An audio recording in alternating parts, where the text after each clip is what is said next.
Hello everybody and welcome back to another episode of Hearts of Iron 4 A2Z, the series where I play every single starting nation in Hearts of Iron 4 video game 2016. Paradox Interactive. So far we have played a many variety of nations such as this nation and this nation and that nation, but in the end it's all about the journey, not the destination. The funny little gaffes and gifts we have along the way, the friends we make, the enemies. I'm going insane. And today we've reached the letter N, although we've been in it for a while. But Norway, how about that one, eh? Norway, more like no way, man. Norway being one of the backbone nations of World War II for simply standing up to their invasion is actually a pretty interesting nation to play as. Unfortunately for us though, Paradox Interactive has not yet blessed Norway with a focus tree, nor will I be looking for a modded one today, one because there was a new patch and DLC and I can't damn find one of them, and also because I want to play as vanilla Norway. That's right, it's not painful unless you extra want it. Challenge is simple: survive the German Reich. Will we be able to do it? Only time shall tell. Oh man, I really hope we do survive. Alright, starting off as Norway, we do have a bit of an army, albeit we forgot to give them any guns. We also have a pretty formidable navy, if I do say so myself. Coastal defense ships, pretty cool, bro. We also start off with some destroyer level 2s, which is pretty cool, but they are preset with mine laying capabilities for the maximum trolling. And by trolling, I mean simply lagging the game down to a snail's pace. So as mentioned beforehand, we don't have a focus tree, but we will be using what we have to make the most of our situation. That's right, I do have a strategy in mind on how we can survive as Norway, and to start off we're gonna have to get rid of democracy. Interesting fact about Norway is that it isn't Denmark, which makes it pretty cool. Alright, we start off with one general, and I gotta say, Mr. Gustav, those are some pretty damn tasty stats. We also have the ability straight away to give him some new traits, but none of these are actually surprisingly going to be too helpful for us. Guerrilla fighter might come in handy, but not just yet. We're gonna need that later on. Right, for our actual divisions, they aren't too bad already. I think this is the one we're gonna use for what we're gonna do today. Sorry, sir. I think I left the guns in a different castle. That was a cool little pop culture reference. Funko Pops. That's right, you know him, you love him. It's Adolf Peterson, the communist revolutionary. So yes, first part of our plan is switching to communist so we can go ahead and get the little buff that'll give us more manpower. You get like 500 weekly, which is going to come in pretty handy for any small nation now in Hoi4 vanilla. As you can see, I have already eaten everybody in Norway and require more men. Also gonna say, all of our high command guys are pretty darn good. Gotta point that out, Norway. Alright, so we gotta think about this tactically, because these guys cost 20 little red phone power, which we only have 25 right now, and it takes a while for it to tick up. So I think in the meantime, we're just gonna wait till we get 200 and get Alfred instead, who gives us 0.12 compared to their 0.09. And he only costs 10 little phone power. Well done, Alfred. I think we're also going to go disperse today, because I imagine we're probably going to get bombed quite badly. We could go ahead and discredit the government already, but we're in no real rush at the moment to go communist. Instead, I really want to rack up the political powers and our army experience. Oh, it does not matter anyway, for the RNG gods have blessed us today with communism. Next up, I think we're going to go with best of the best, which gives us starting level of new army leaders +2, and see if we can get ourselves some good ones, as we do need a field marshal. Oh yeah, okay. We really realistically want one with a good logistics and a good defense, which we definitely have got one here, but I'm going to re-roll again in a minute and see if we can get another one. Oh, Santa, I have been good this year, have I not? You do take some stability hits with that one, but we are pretty much a-okay where we are, I think. And there we go. We can now press the magical little button. Well done, Paradox. You worked hard on that flag, didn't you? Well, and here it is. It's Sir Generic himself. Alright, now because we've got so much army experience from all our advisors, we can straight away get ideological loyalty, which is, oh my god, is that beautiful. Mwah! And then we are going to take our second to last army man, and it will be Christian himself for his little defense ability. And you know, why not? We'll get Conrad Sunlow himself for the land doctrine cost, as we don't understand warfare. Next up, time to be a cheeky boy. Oh, let's see how this goes. Looks like the majority of their army is up here, which is fine. That means that everything down here seems to be free game. And believe it or not, the big reason I did this was for war propaganda itself, because we need to get our conscription up as high as we can. You've never seen a more beautiful front line in your life, I imagine. And when in doubt, spam some cavalry out. Alright, we've almost got them capitulated just from this, and the whole point is probably to keep the casualties low here. I don't want to waste any unneeded men, so walking around the enemy shall be the plan. Alright, we've almost got them. We might need this VP over here, or we might get it just with this one. We shall see. Oh, got it with just the north one, and that was pretty worthwhile for 3,000 dead Norwegians. And yeah, we're not going to take any of the land. We're simply going to puppet the Swedes, which means the Swedes get to keep all their resources,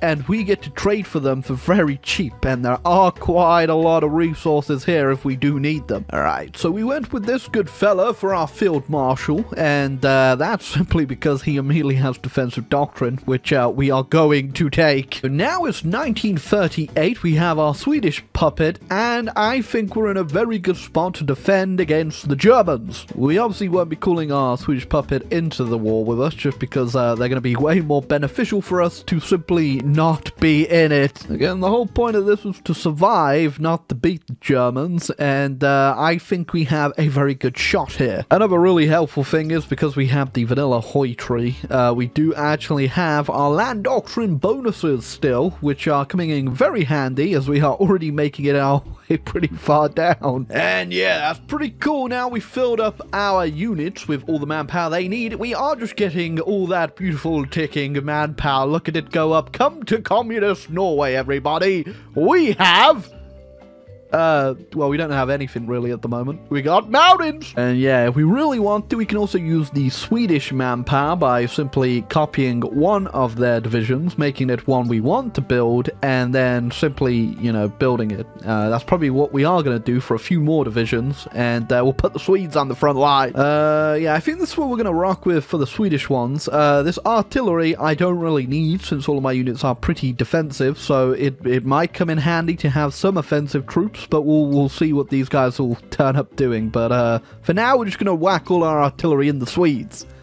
Sounds kind of weird. And then we are also going to go ahead and get static warfare for that entrenchment bonus. Wah! Yeah, so I think we'll use these Swedish divisions for now until I wait for my mountaineers to be fully buffed and ready with all the research I need for it as our offensive ones in case the Germans actually land, which hopefully they don't. Plus it means I'm not wasting my manpower endlessly attacking Germans. We'll let the Swedes do that one. Well, speaking of which, it's World War II time. I don't know about you guys, but these Germans make me feel a little bit uncomfortable. Alright, here comes trouble. Gonna commandeer these good boys, Sweden, for a wee bit of a scuffle. Don't worry, they'll come back in one piece.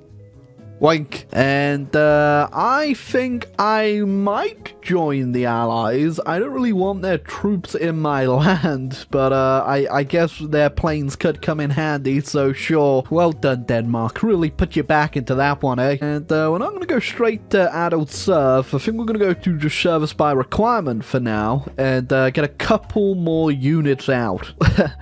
Here comes trouble. Alright, so it looks like they're landing up here. The port is holding. Let's get the Swedish reactionary forces up here quickly. Already, these guys aren't looking too healthy supply-wise, so they should be pretty easy to handle. I don't think we should even bother attacking AI. We could just bring our other guys up here and hold the mountains.